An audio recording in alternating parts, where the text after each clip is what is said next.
ఓం నమస్తే. ఆత్మీయులకు దేవదేవుని ఆశీస్సులు. రేపటి రోజు అనగా జనవరి 1, 2026ని నూతన సంవత్సరంగా పాటిస్తూ మనలో ఎక్కువ మంది తెలుగు వాళ్ళు నూతన సంవత్సర శుభాకాంక్షలు ఇవి చెప్పుకుంటా ఉన్నారు. అయితే మన తెలుగు వాళ్ళకి ప్రత్యేకంగా ఒక అంశం ఉంది, దానిని మర్చిపోతున్నారు. దానిని తెలియచేయాలి అనే ఉద్దేశమే ఇది.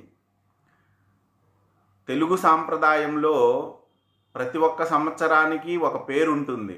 ప్రభవ, విభవ, ఇలాగా అక్షరా వరకు 60 సంవత్సరాలు.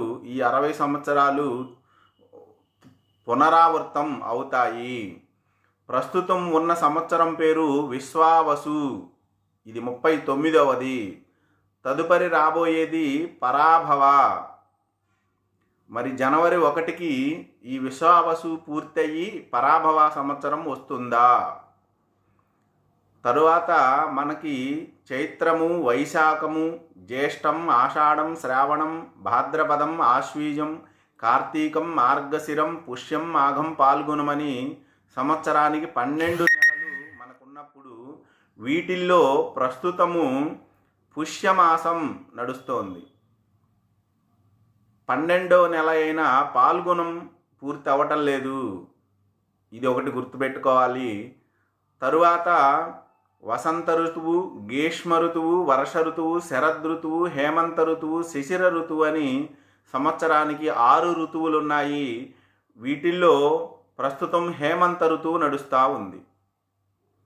ఈ కారణాల చేత జనవరి 1 రోజున ప్రకృతిలో ఎలాంటి మార్పులు రావటం లేదు. చలికాలం పోయి ఎండాకాలం కూడా రావటం లేదు. ప్రభుత్వము సెలవు దినాలుగా కూడా ప్రకటించలేదు.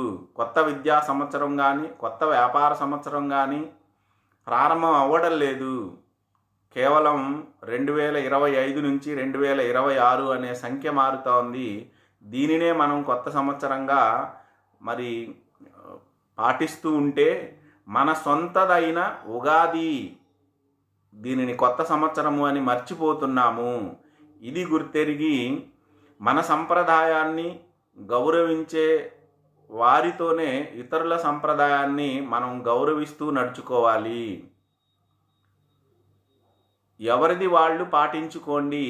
మన తెలుగు